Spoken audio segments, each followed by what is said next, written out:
Hi, I'm Anubhuti and I'm a commerce graduate from Kiroimal College, Delhi University, batch of 2020. I'm currently pursuing an MBA from IIM Ahmedabad and I will be graduating in 2022.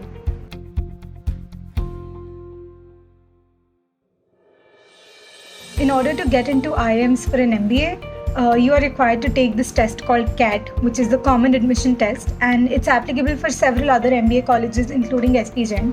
There are also other tests for pursuing an MBA from other colleges. Each college has their own. So ZAT is for XLRI. Similarly, NMIMS has a separate test, and there's a wide range of tests that you can take if you want to do an MBA from non-IIM institutes. CAT has three parts. The first is verbal ability and reading comprehension. The second is LRDI, which is logical reasoning and data interpretation.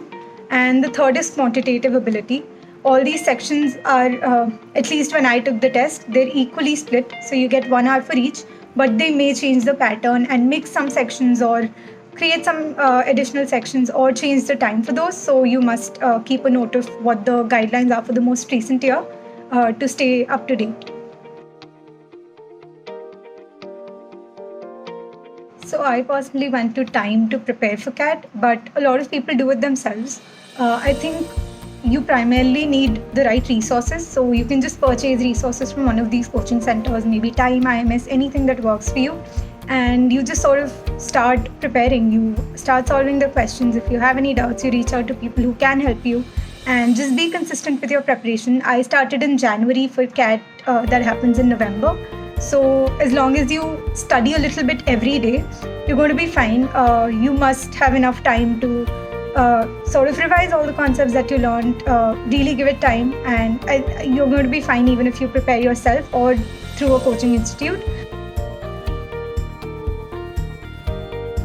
So the interview preparation primarily starts after January, because January is when you start getting the shortlists for the colleges that you have applied to. So once you start getting shortlists, you sort of start preparing. And I think the interview preparation can be divided into three parts. The first is HRQs, where you basically just have to know yourself. Questions like, tell me about yourself, why MBA, which field in MBA, things like that would come under HRQs. The second would be current affairs. You must know all the recent developments that have been in the news daily. Make sure that you're reading the newspaper. Make sure that you're up to date with at least the really popular things that are going on around you. And the third part of the preparation would be your academics. And if you have work experience in that as well.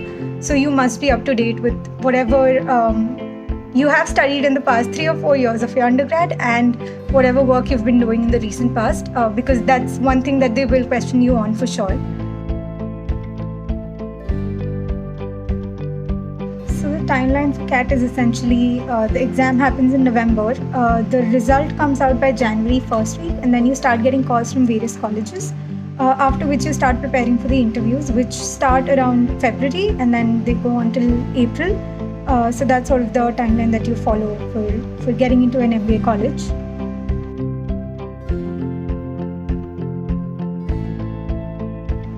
So life at B School is essentially just busy. You're going to be busy with 100 things at once. Most times they're fun, but sometimes they're not, and you really just have to learn to deal with it. You get to do a lot of new things, you get to do a lot of exciting things, and the kind of peer group that you have around you is unmatched, because they're some of the brightest people in the country and you get to learn a lot. So life at B School is essentially just one thing after the other, and most times you're going to have a lot of fun.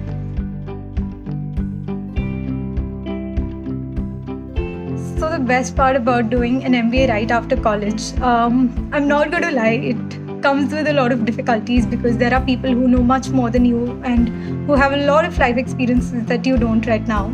But one thing that does come out of doing an MBA right after college is that you get a head start. So let's say what your peers at IMA will be doing at 28, you would probably be doing it at 24 or 25, which is a huge upgrade. You get to do a lot of things a lot sooner in life. You get to learn a lot more from the people around you, because they're older than you and they have a lot of different experiences in corporates and just existing in the world in general. So you get to interact with a diverse peer group and you get to draw on experiences of other people and learn from them.